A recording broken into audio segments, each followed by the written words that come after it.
Việc đấy về. Anh có việc à? Đấy làm vào đấy dựa vào túi. Rồi. Tí em bắt được khách nào anh xếp em vào đấy nhé. Rồi.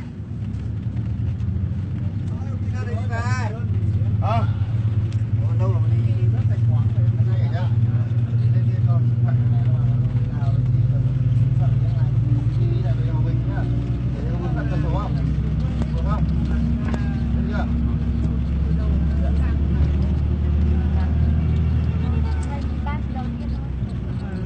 Cố làm sao bắt được hết còn lại được siêu thế.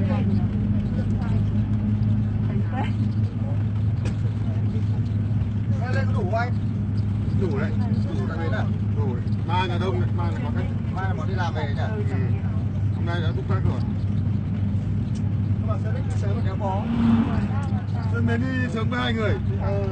Mẹ đèn phải cái đèn đấy. Rồi anh bắt đầu mới có bắt đầu vào nhiều nhỉ? Mà để anh ngồi trên xe ba mấy anh mới xuống, anh kệ nó nếu có anh để nó bắt mấy người.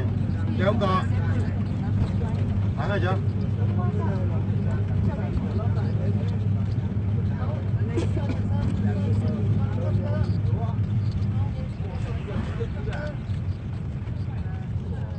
Quay tour rồi.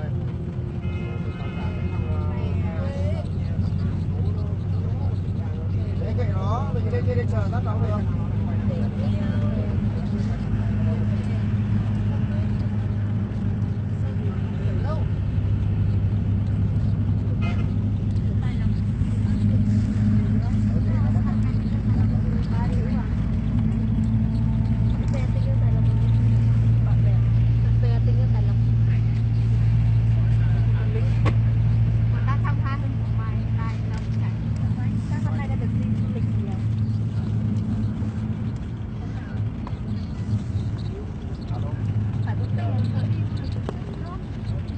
Đây bên bến chỉ tầm 4 người thì bao nhiêu?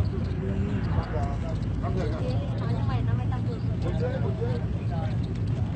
Đi qua nhà anh thì tầm khoảng độ 4 giờ. Anh đi sân bay à? Mày đi mà đi nghĩa à? Đây này nó ôi Đây đâu, chúng tôi nó chỉ tầm thay nhỉ? 4 giờ nhỉ?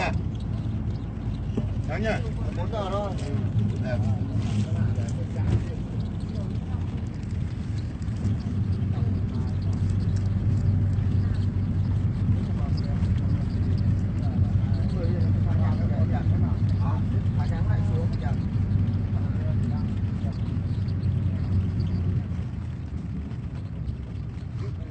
태종이 동아시 너무 찌다 좋아요.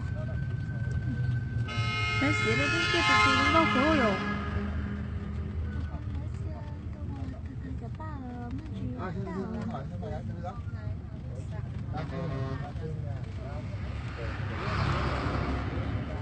Em có bắt chân lên tùng đó.